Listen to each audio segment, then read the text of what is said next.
आदित्यनाथ वहां पर लोगों से अपनी बात कह रहे हैं। सबसे बड़ा विधानमंडल एक नए इतिहास को बनाने की ओर अग्रसर हो रहा है। आजादी के 75 वर्ष के बाद आधी आबादी अपनी आवाज को इस सदन के माध्यम से प्रदेश की 25 करोड़ जनता तक तो पहुंचेगी ही, साथ ही साथ प्रदेश की समस्याओं को लेकर के, उपलब्धियों को लेकर के और अन्य समसामयिक महत्वपूर्ण मुद्दों को इस सदन में उन्हें रखने का एक अवसर प्राप्त होगा। मैं इसके लिए सभी बहनों को हृदय से बधाई देता हूं, उनका अभिनंदन करता हूं।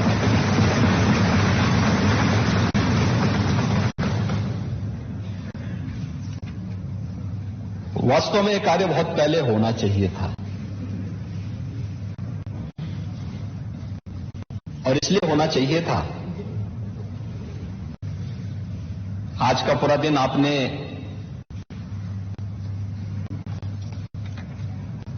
माननीय महिला सदस्यों के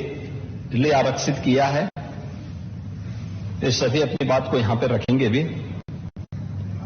लेकिन शुरुआत में केवल एक प्रारंभिक व्यवस्था की दृष्टि से प्रस्तावना रखने के लिए मैं यहां पर खड़ा हुआ हूं।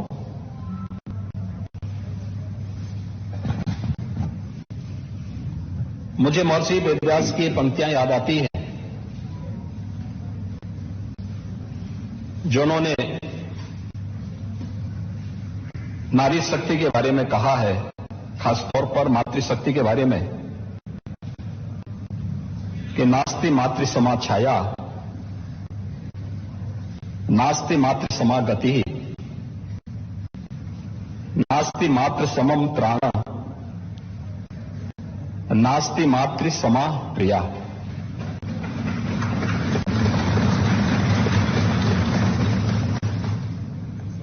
यानी मां के समान कोई छाया नहीं है,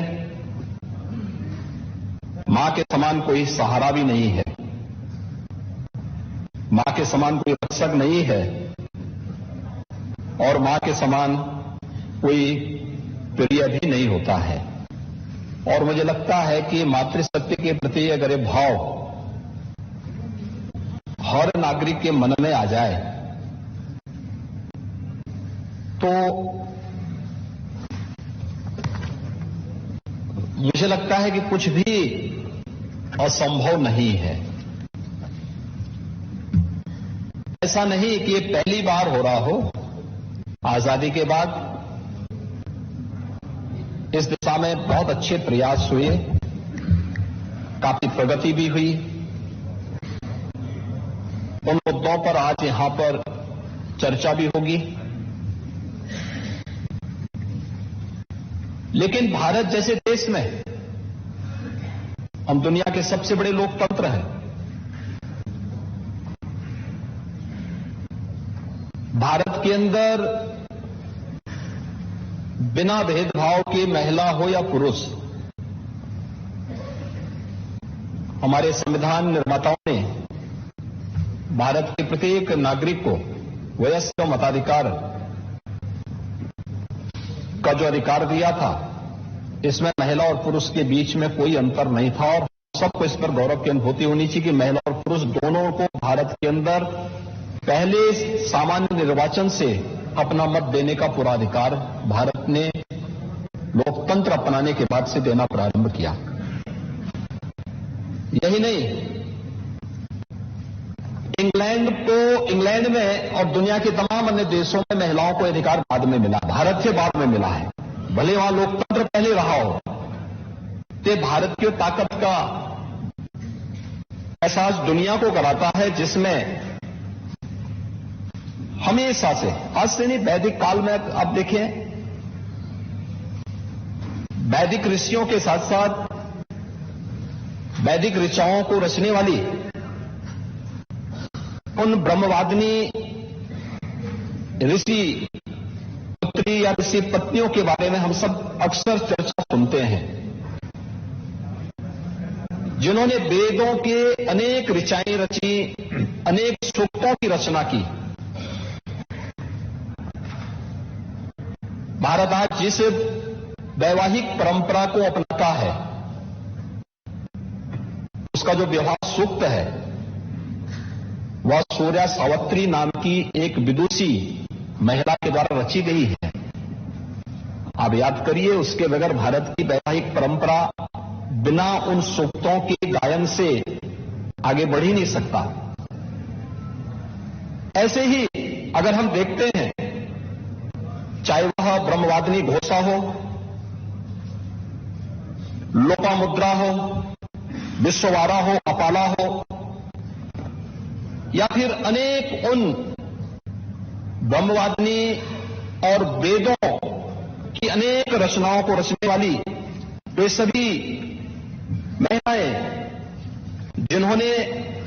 इस देश को एक दिशा दी, एक नया संस्कार दिया, एक नई गति दी। यही नहीं, शकुंतला के बारे में, अनुसुईया के बारे में, माता अनुसुईया के बारे में, दमयंती के बारे में, सती सावित्री के बारे में, गार्गी, मैत्री, अनुसुईया, अहिल्या, सीता, द्रौपदी, रुक्मणी, यानी अनेक ऐसी परंपराएं हमें वैदिक रामायण और उसके उपरांत के कालखंड में भी देखने सुनने को मिलती है, जिन्होंने अपनी नेतृत्व क्षमता से समाज को एक नई दिशा दी थी। और आजादी की लड़ाई में भी हम बहुत पीछे न भी जाएं। अगर हम केवल 1857 की प्रथम स्वतंत्र समर की बात करते हैं तो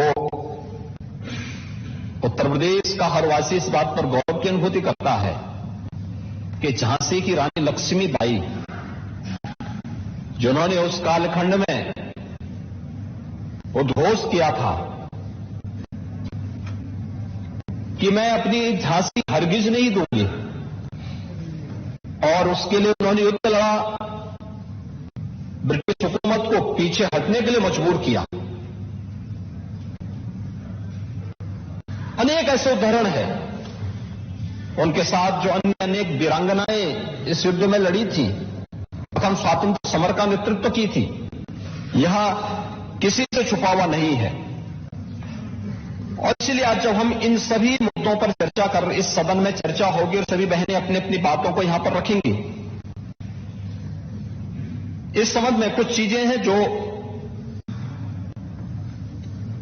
सरकार ने अपने स्तर पर कदम उठाए हैं।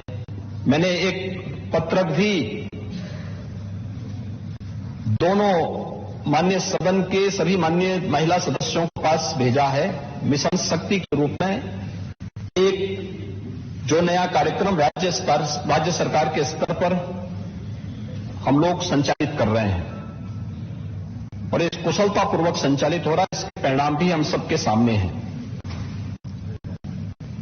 कि केंद्र और राज्य सरकार के द्वारा महिला सशक्तिकरण के लिए, महिला सुरक्षा, महिला सम्मान और महिला स्वावलंबन, इनसे संबंधित जो मुद्दे हैं उन पर क्या क्या कदम उठाए गए हैं, चाहे वह बेटी के जन्म लेने से लेकर के और बेटी के विवाह होने तक, मुख्यमंत्री कन्या सुमंगला योजना, मुख्यमंत्री सामूहिक विवाह की योजना, निराश्रित महिला पेंशन की योजना में वृद्धि करते हुए उसके दायरे को बढ़ाने का कार्यक्रम, उत्तर प्रदेश में राज्य ग्रामीण आजीविका मिशन के माध्यम से जो कार्यक्रम चल रहे हैं, जिसको हमने काफी सशक्त करने की दिशा में कदम बढ़ाए हैं, जिसमें पोषण मिशन के साथ ग्रामीण आजीविका मिशन की बहनों को जोड़ना, अगर गांव में कोटे का विवाद होता है तो अनावश्यक इस मामले को आगे बढ़ाने की बजाय गांव की महिला स्वयंसेवी समूह को ही वहां का राशन कोटा का संचालन करने का अधिकार दे देना। बैंकिंग कॉरस्पॉन्डेंट सखी में मैं प्रदेश के सभी ग्राम पंचायतों में एक महिला गांव के बैंक के लेन देन के पूरे कार्य को संचालित करेगी और 33,000 से